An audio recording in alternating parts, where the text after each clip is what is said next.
मैं 14 साल की थी जब मेरी दीदी एक बच्चे को जन्म देते हुए मर गई। माँ बाप ने बच्चे की खातिर मेरी शादी जीजा से करने का फैसला कर लिया, लेकिन मुझे अपने जीजा से बहुत डर लगता था क्योंकि वह बहुत हट्टा कट्टा मर्द था और मैं 14 साल की नाजुक लड़की। मेरे मना करने के बावजूद भी मेरी शादी मेरे जीजा से कर दी गई। सुहागरात में वह मेरे करीब आया तो मैं उसे देखकर डर गई थी। कहने लगा, डरती क्यों हो तुम? मेरी गोद में मेरा छोटा सा भांजा रोए जा रहा था। मैं खुद उस वक्त सिर्फ 14 साल की थी। मैं समझ नहीं पा रही थी कि मैं उसे चुप कैसे करवाऊं। वह बस रोए जा रहा था, चुप होने का नाम ही नहीं ले रहा था। उसे गोद में बहला बहलाए मैं थक गई थी। मेरी माँ सदमे से अपने कमरे में पड़ी हुई थी। बार बार उन्हें बेहोशी के दौरे पड़ रहे थे। मैं खुद भी एक बहुत बड़े गम से गुजर रही थी क्योंकि मेरी दीदी बच्चे की पैदाइश के होते ही दुनिया से चली गई थी। लेकिन जब वह बच्चा चुप न हुआ तो मैं खुद भी रोने लगी। मेरी आवाज सुनकर पापा मेरे कमरे में आ गए। मुझे उस बच्चे के साथ रोते देखा तो कहने लगा, गौरी क्या हुआ बेटा, रो क्यों रही है?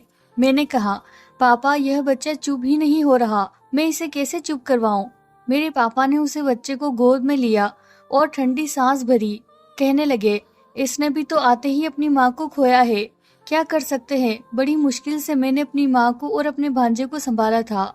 आखिर 8 दिन बाद जाकर आहिस्ता आहिस्ता मेरी माँ की तबीयत कुछ ठीक हुई थी। फिर भी वो अपनी बेटी को याद करके बहुत रोती थी, लेकिन उन्होंने अपने नाती को संभालना शुरू कर दिया था। मेरी दीदी के मौत के बाद मेरे जीजा एक बार भी हमारे घर पे नहीं आया था।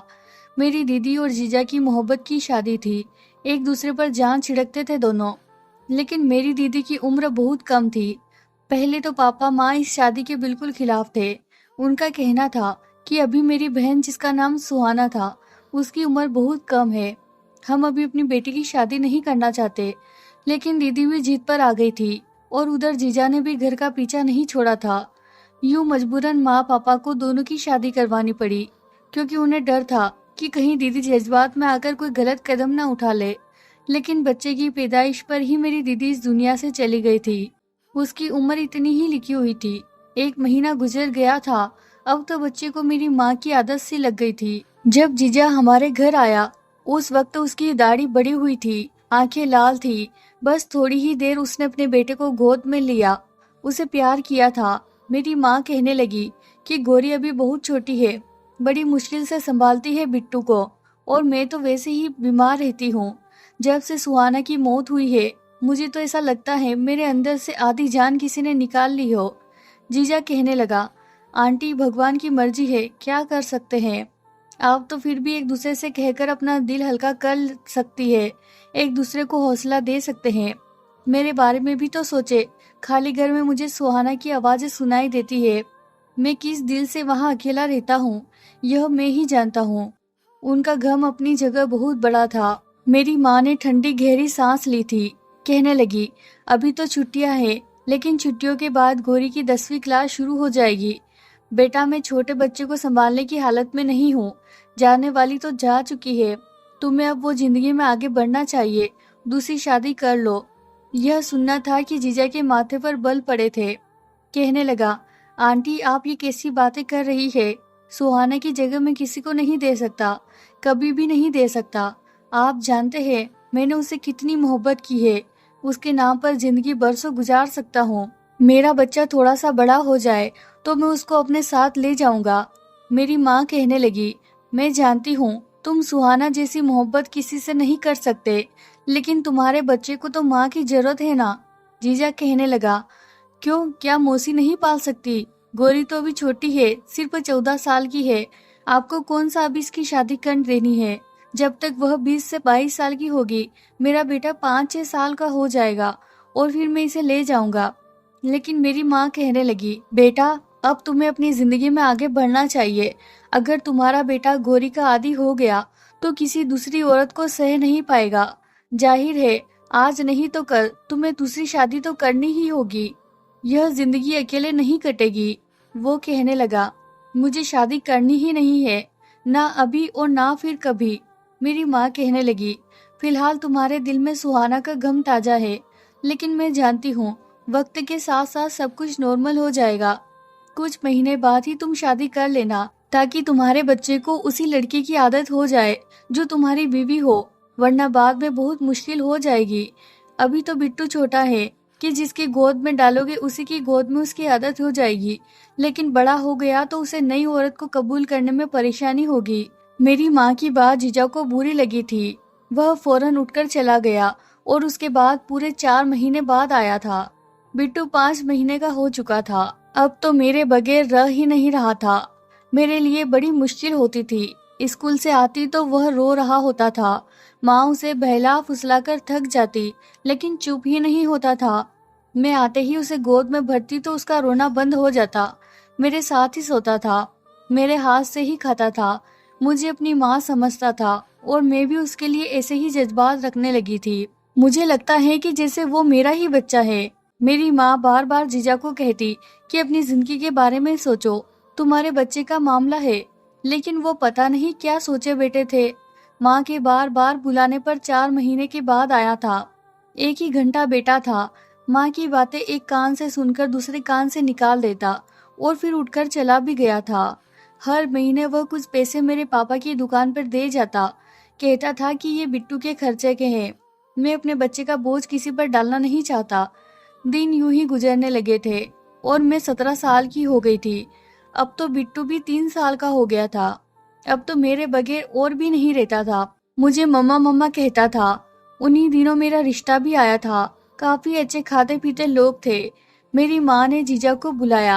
कहने लगी कि गौरी का बहुत अच्छा रिश्ता आया है और हम चाहते हैं कि इसकी शादी कर दे। यह सुनकर वह कहने लगा, लेकिन मेरे बच्चे का क्या होगा? क्या बिट्टू आपकी औलाद नहीं है? आपकी बेटी की आखिरी निशानी नहीं है? आपकी बेटी की खातिर मेरे बच्चे के साथ इतना बुरा मत करे। इससे इसकी माँ मत छीने।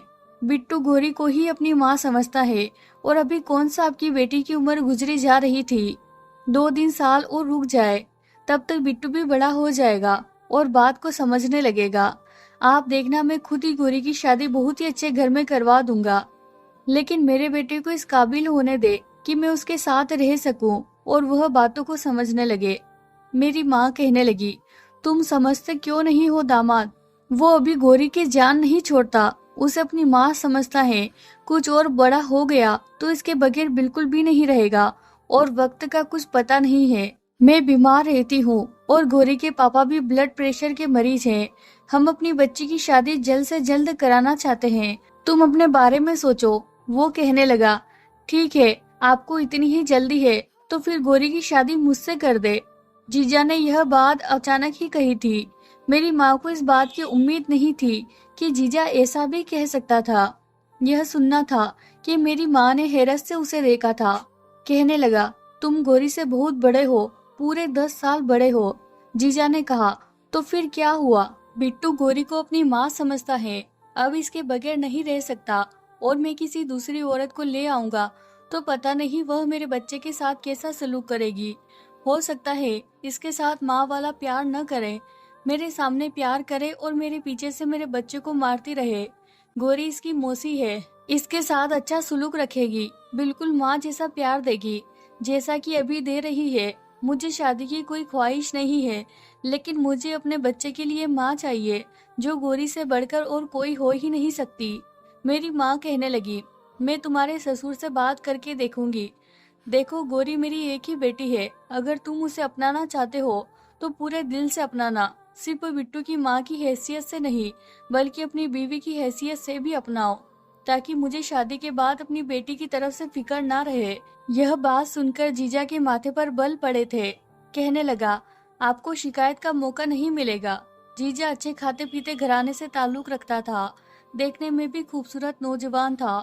उम्र 29 साल थी। कोई भी लड़की उसको देख अपना दिल उस पर हार सकती थी, लेकिन मेरे दिल में उनके लिए ऐसे कोई जज्बात नहीं थे। होते भी कैसे? मैंने तो उसे हमेशा अपने भाई की नजर से ही देखा था। उसके घर में किसी भी चीज की कोई कमी नहीं थी। जब यह बात मेरे पापा को पता चली तो कुछ सोच समझकर उन्होंने भी हाँ कर दी थी, क्योंकि वो उम्र में मुझसे काफी बड़ा तो था, लेकिन उसके अलावा उसमें कोई कमी नहीं थी। और सबसे बड़ा दिक्कत तो बिट्टू का था। वो भी बहुत छोटा था और उसे एक माँ की जरूरत थी। नई आई औरत का क्या भरोसा, उसे सगी माँ की मोहब्बत देती या ना देती। और यही सोचकर मेरे पापा ने शादी के लिए हाँ कर दी और ऊपर से उसके घर में किसी चीज की कमी भी नहीं थी। इधर बिट्टू भी मेरा बहुत आदी हो चुका था। मेरी माँ ने जब मेरी रजामंदी पूछी तो मैंने कोई भी एतराज नहीं किया था। जीजा में ऐसी कोई कमी भी नहीं थी जिस बात पर मैं एतराज करती, बल्कि मेरे लिए खुशी की बात थी कि अब मैं बिट्टू की देखभाल आराम से कर सकूंगी, क्योंकि बिट्टू से मुझे बड़ा ही लगाव हो गया था। खैर, बड़ी ही सादगी के साथ मेरी और आकाश यानी मेरे जीजा की शादी कर दी गई।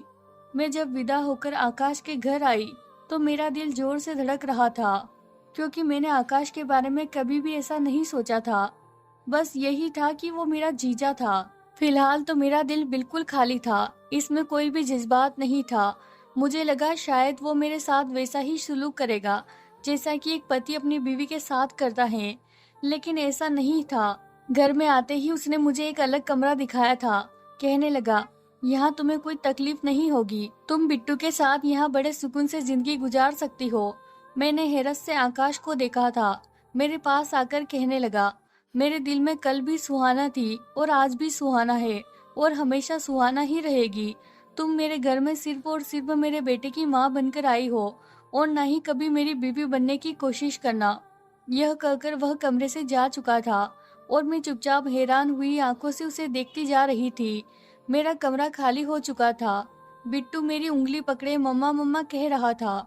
मैंने अपनी आंखों से बहते हुए आंसू साफ किए और बिट्टू को बेड पर लिटाकर सुलाने लगी। अपने कपड़े बदलते हुए मुझे बहुत रोना आ रहा था। भले ही यह शादी जैसे भी हालात में की गई थी, लेकिन मेरे लिए यह एक नया एहसास थी। मैं आकाश को दिल से कबूल कर चुकी थी और मैं उसके साथ मियाँ बीवी का रिश्ता रखना चाहती थी, लेकिन उसने मेरे मुंह पर ही मेरी बेइज्जती करके मेरे साथ बहुत बुरा किया था। मेरा दिल दुखाया था उसने। मैंने सोचा इससे तो अच्छा था काश मेरी माँ मेरी शादी किसी और से कर देती। कम से कम वो मेरे साथ ऐसा सुलूक तो ना करता। यह आदमी तो पत्थर दिल है। कितने आराम से मुझे यह सब कुछ कहकर चला भी गया था।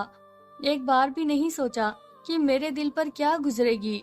मुझे अपनी बहन से नफरत नहीं थी, लेकिन मैं अपनी जिंदगी अच्छे से गुजारना चाहती थी।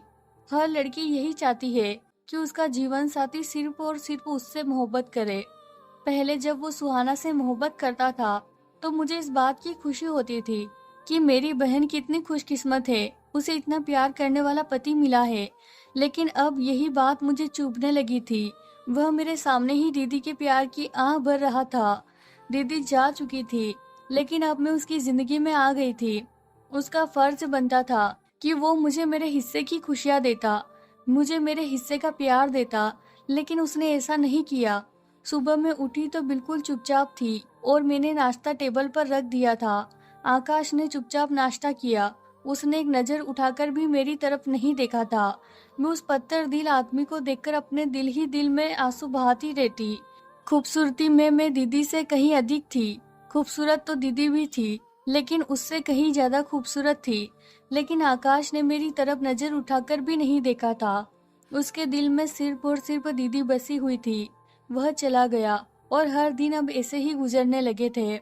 पूरा दिन या तो मैं काम पर लगी रहती या बिट्टू में लगी रहती, लेकिन रात को ना चाहते हुए भी मेरी आंखों में आंसू बहने लगते थे। वह तो मुझे देखना भी पसंद नहीं करता था। मेरे पास आना तो बहुत दूर की बात थी। हाँ, मेरी जरूरत का हर सामान वह लाकर रख देता था। मुझे खाने पीने पहनने ओढ़ने की कमी नहीं थी, लेकिन औरत के लिए यही सब कुछ काफी नहीं होता। उसे पति की मोहब्बत भी चाहिए होती है, जो मुझे मिल ही नहीं रही थी। हर लड़की के अंदर यह ख्वाहिश होती है। मेरा मन करता वह मुझे प्यार दे, मेरी तारीफ करे। एक बार यूं ही मेरा तैयार होने का जी चाहा। मैंने खूबसूरत सी साड़ी पहनी थी, मैंने मेकअप किया था, अपने बाल खुले छोड़ दिए। इत्तेफाक ऐसा था कि उसी वक्त आकाश भी घर आ गया। मुझे देखकर उसके माथे पर बल पड़े थे। गुस्से से मुझे देखने लगा और बोला, यह क्या पहन रखा है तुमने? इस तरह तैयार होकर मेरा दिल लुभाना चाहती हो? क्या समझती हो? क्या मैं कमजोर किरदार का मालिक हूँ? तुम मेरे सामने सज सवर कर आओगी तो मैं अपने होश खो बैठूंगा, तुम्हारे करीब हो जाऊंगा। शर्म नहीं आती ऐसे हथकंडे इस्तेमाल करते हुए? उसकी बातें सुनकर मुझे अपना आप उसके सामने बहुत छोटा लगने लगा था। मुझे अपनी बहुत ही बेइज्जती महसूस हुई थी। मेरी आंखों में आंसू आ गए थे। मैं तो बस यूं ही तैयार हुई थी। मुझे नहीं पता था कि वो ऑफिस से जल्दी घर आ जाएगा और इस तरह मुझे जलील करेगा। मैं कमरे में जाकर कपड़े बदलकर फूट फूट कर रोने लगी। बिट्टू मेरे पास ही मौजूद था। मुझे रोता देखकर मेरे पास आया, मेरी आंखों से आंसू पोंछने लगा, कहने लगा, मम्मा क्या हुआ है, आप क्यों रो रही हो? पापा ने आपको डांटा है? मैं तो आपका प्यारा बेटा हूँ ना। छोड़े पापा को, मैं आपको भी माथे पर प्यार करता हूँ। आप ठीक हो जाओ। जिस तरह मैं उसे बहलाया करती थी, वह भी मुझे बहला रहा था। उसने मेरे माथे पर प्यार किया तो मैंने अपने आंसू साफ किए। रोते हुए मैंने अपना सारा मेकअप बिगाड़ दिया था। मेरी लिपस्टिक पूरे मुंह पर फैल चुकी थी और काजल भी गालों तक आ रहा था। मेरे दिल में उस वक्त बिट्टू के लिए जरा भी कोई एहसास नहीं था, बल्कि मुझे उस पर गुस्सा आ रहा था। ना जाने क्यों मुझे एकदम से यह महसूस होने लगा कि जैसे अगर मेरी जिंदगी में बिट्टू ना होता तो शायद आज मेरे साथ यह सब कुछ ना हुआ होता। बिट्टू की वजह से ही मेरी शादी आकाश के साथ हुई थी, जो कि मैं बिल्कुल नहीं चाहती। बिट्टू ने मेरा ऐसा हुलिया देखा तो अपने छोटे छोटे हाथों से मेरा चेहरा साफ करने लगा, कहने लगा, मम्मा आप तो प्यारी सी भूतनी बन गई हैं। मैं अभी आपका चेहरा साफ करता हूँ, वरना पापा डर जाएंगे और आपसे भी लड़ेंगे। उसकी बात सुनकर मेरे चेहरे पर मुस्कुराहट फैल गई थी। वो तो मासूम सा बच्चा था, लेकिन उस दिन के बाद से दोबारा मैं कभी तैयार नहीं हुई थी। मैं तो बड़ी ही शरारती टाइप की लड़की हुआ करती थी। बहुत दिल चाहता था कि बोलूं, हंसूं, खेलूं, तैयार हूँ, मेकअप करूं और खूब रंग बिरंगे कपड़े पहनूं। लेकिन उस दिन के बाद से दोबारा सिर्फ एक ही बार मेरा दिल यह सब करने को नहीं चाहता। मैं अब 20 साल की हो चुकी थी। मेरी सालगिरह थी और पता नहीं उस दिन मेरे दिल में क्या आई कि मैंने अपनी पसंद का लाल रंग का एक फ्रॉक पहना था, बाल भी खुले छोड़ दिए। और अब यह दिन का समय था और अब आकाश के आने का समय नहीं था। हल्का फुल्का मेकअप भी मैंने अपने चेहरे पर कर लिया था। बिट्टू मेरे पास ही मौजूद था। अब तो उसके स्कूल जाने की भी उम्र हो चुकी थी।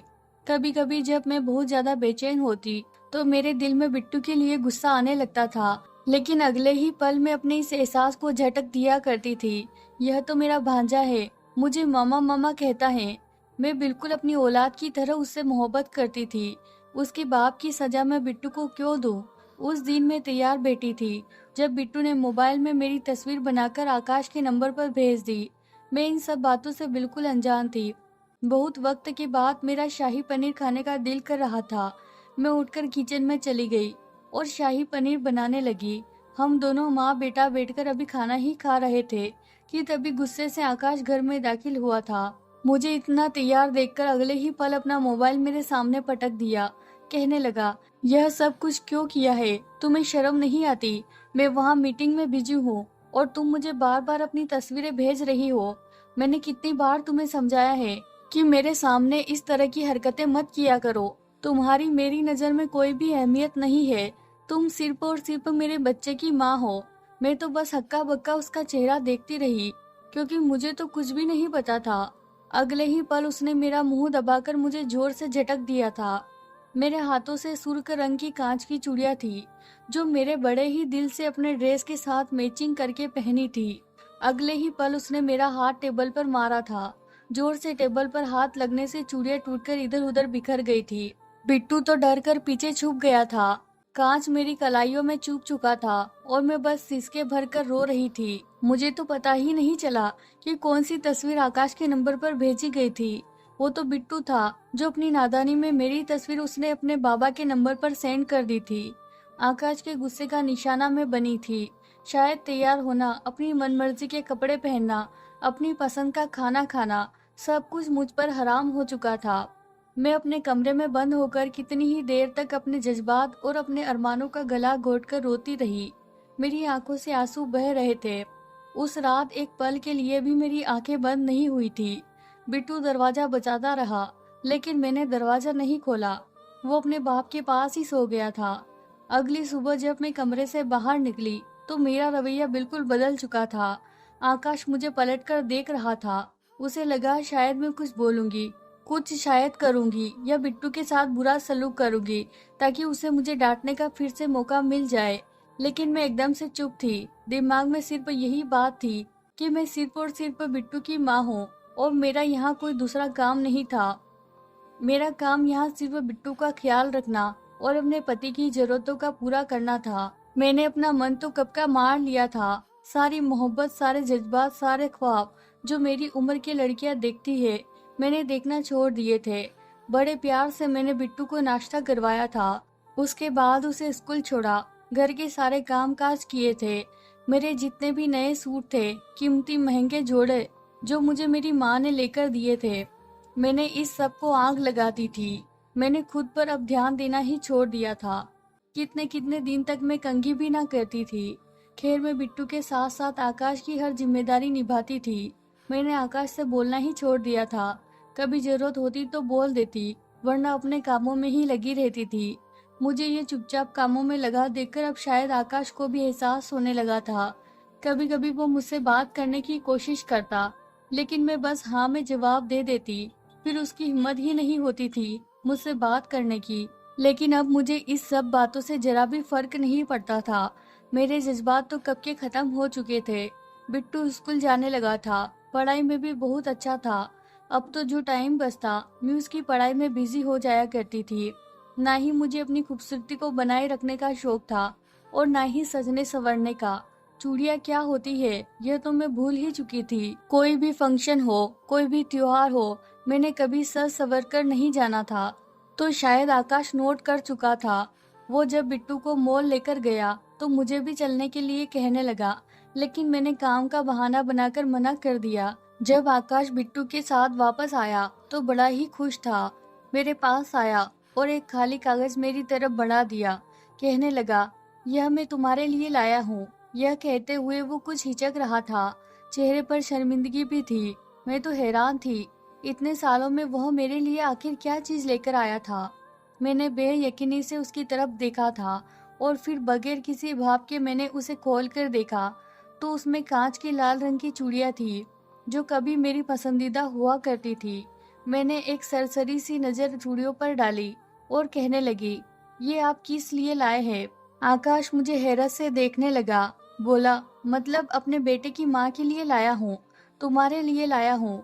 तुम्हें लाल रंग की चूड़ियाँ पसंद है ना, तो पहन लो। मैं तो जितना हैरान होती उतना ही कम था। नजर उठाकर तो उसकी तरफ देखा। एक पल को मुझे उसकी आंखों में अजीब सी कशिश महसूस हुई थी। कुछ ऐसा जरूर था जिसने मुझे नजरें चुराने पर मजबूर कर दिया था।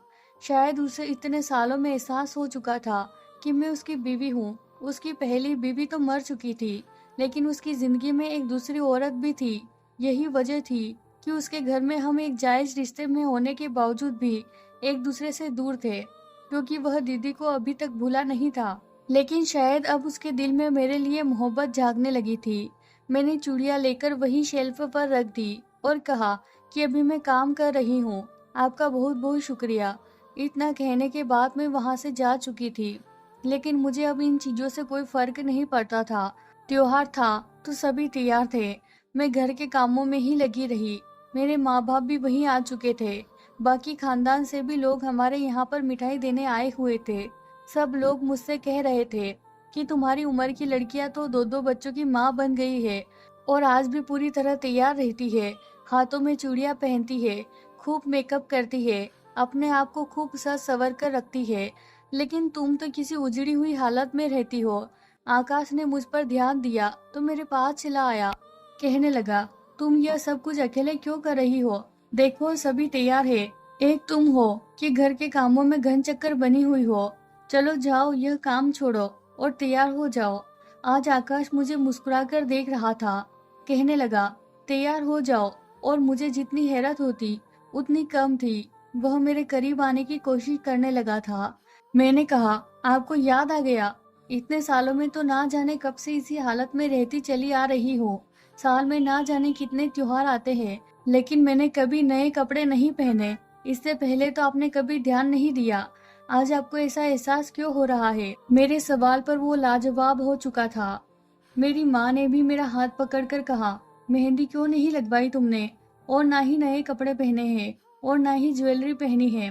तुम्हारे पास तो सोने की ज्वेलरी भी पड़ी हुई है, सुहाना के हिस्से की भी तुम्हारे पास है।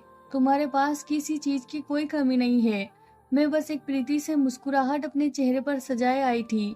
कहीं ना कहीं उसको अपनी गलती का एहसास हो चुका था। बिट्टू सो चुका था, तो उस रात उस दिन जब वह बिट्टू सो चुका था तो यूं ही अपने कमरे में घूम बैठी हुई थी। आकाश कमरे में आया। उसको देखकर मैं थोड़ी सी हैरान हुई थी, क्योंकि रात के वक्त आज पहली बार था जब आकाश मेरे कमरे में आया था। वह मेरे सामने बैठ गया, मेरे हाथ पकड़कर मुझसे बातें करने लगा, लेकिन मैंने अपने हाथ छुड़ा लिए। कहने लगा, देखो गौरी, मैं तुम्हारे साथ बहुत गंदा सलूक किया। मैं जानता हूँ सुहाना की मोहब्बत में मैं अंधा हो चुका था, लेकिन यह बात तुम भी जानती हो कि सुहाना मेरी जिंदगी में कितनी अहमियत रखती थी। हम दोनों एक दूसरे पर जान देते थे। उसका इस तरह से चले जाना मेरे दिल और दिमाग पर गहरा असर डाला था। मैं तो बिल्कुल भी उसके लिए दीवाना सा हो चुका था, जिसकी खातिर मैंने तुम्हारा हक भी भुला दिया था। लेकिन वक्त के साथ साथ मुझे एहसास हो चुका था कि तुम्हारे साथ बहुत गलत सलूक किया है। तुमने मेरे बेटे को अपने औलाद की तरह पाला। मेरे बेटे के लिए तुमने अपनी सारी खुशियां कुर्बान कर दी। छोटी सी उम्र में ही तुमने इसे माँ का प्यार दिया, और जब यहाँ आई तो जाहिर सी बात है मैं तुम्हारा पति था। तुम मुझे पति जैसा तो नहीं, पर एक दोस्त के जैसा उम्मीद रखने लगी थी। लेकिन इसके मौजूद भी मैं तुम्हारे साथ बहुत शक्ति की थी। मेरे कलाई पर अभी भी उन टूटी हुई चूड़ियों के निशान थे। वह निशानों को छूकर आकाश कहने लगा, मैं तुम्हारे साथ रिश्ता आगे बढ़ाना चाहता हूँ। मेरे दिल में तुम्हारे लिए बहुत प्यार है। कहीं न कहीं मैं तुमसे बहुत मोहब्बत करने लगा हूँ। तुम्हारे साथ जिंदगी की नई शुरुआत करना चाहता हूँ। आकाश की आंखों में खुमारी छाने लगी। उसने अपने साथ लाई हुई लाल रंग की चूड़ियां मेरी कलाई में पहनाई। धीरे धीरे वह मेरे करीब होने लगा था। मैं उसकी बातों का मतलब समझ रही थी, लेकिन अब मेरे जज्बात बिल्कुल खत्म हो चुके थे। मैं वहां से उठकर खड़ी हो गई। यह सब अरमान तो मेरे दिल में कब से खत्म हो चुके थे। मैं पलटकर उसे देखा और कहा कि मैं सिर्फ और सिर्फ बिट्टू की माँ हूँ। इससे ज्यादा मेरा और आपका कोई रिश्ता नहीं है। मेरे अंदर भी जज्बात थे। कभी मैं भी यह दुआ करती थी कि आप मेरे अच्छे पति बनकर रहेंगे, मुझे मेरे हिस्से का हक देंगे, मुझे मेरे हिस्से का प्यार देंगे। मैं भी आपके बाहों में समाने के लिए तड़प रही थी। लेकिन अब मेरे यह सब जज्बात मर चुके हैं। मेरे साथ प्यार से बात करने की तो बात ही दूर है। आपने तो मुझे नजर उठाकर देखा तक नहीं। कितनी मेरे दिल में चाहत थी कि जब मैं तैयार हूँ तो आप मेरी तारीफ करें, मेरे लिए तोहफे लेकर आए, मुझे बाहर घूमने ले जाए, मेरा ख्याल रखे, मेरे हर मुश्किल वक्त में आप मेरे साथ खड़े रहे। लेकिन आपने ऐसा बिल्कुल नहीं किया। हर बार आपने मुझे जलील किया। मुझे हर वक्त यह बताया कि मैं दूसरी हूँ, सिर्फ और सिर्फ मैं बिट्टू की माँ हूँ। अब सब जज्बात राख हो चुके हैं, तो आप मुझे सुहाने ख्वाब दिखा रहे हैं। मुझे समझना चाहते हैं कि मैं आपके साथ एक नई जिंदगी की शुरुआत करूं। तो देखिए, अगर आपके अंदर जज्बात जाग रहे हैं और अपने अंदर के जज्बात को ठंडा करना चाहते हैं तो बेहतर है जाए और दूसरी औरत से शादी कर ले जो आपकी जरूरत को पूरा कर सके। मैं सिर्फ और सिर्फ बिट्टू की माँ हूँ, इसके अलावा और कुछ भी नहीं। मेरे तरफ से आपको खुली आजादी है। आप तीसरी शादी कर सकते हैं। इतना कहने के बाद मैं कमरे से निकलकर बालकनी में चली गई थी। कुछ देर बाद आकाश भी मेरे कमरे से जा चुका था। मैं वहीं बालकनी में खड़ी कितनी ही देर तक अपने आंसू को अपने अंदर उतारती रही। मैं चाहकर भी उसके लिए अपने अंदर जज्बात नहीं बना पा रही थी। औरत जब एक बार अपने दिल के दरवाजे किसी मर्द के लिए बंद कर देती है तो चाहे कुछ जो मर्जी कर ले, उसे कोई खोल नहीं सकता। औरत महरूम नहीं होती। बार बार जलील करने के बाद अगर कोई यह समझता है कि वो उस औरत को फिर से पहले जैसा कर देगा, तो यह उसकी बहुत बड़ी गलतफहमी है। तो दोस्तों, ये थी हमारी आज की कहानी। आपकी राय हमें कमेंट बॉक्स में जरूर बताएं, और अभी तक आपने हमारे चैनल को सब्सक्राइब नहीं किया है तो कर ले। धन्यवाद दोस्तों।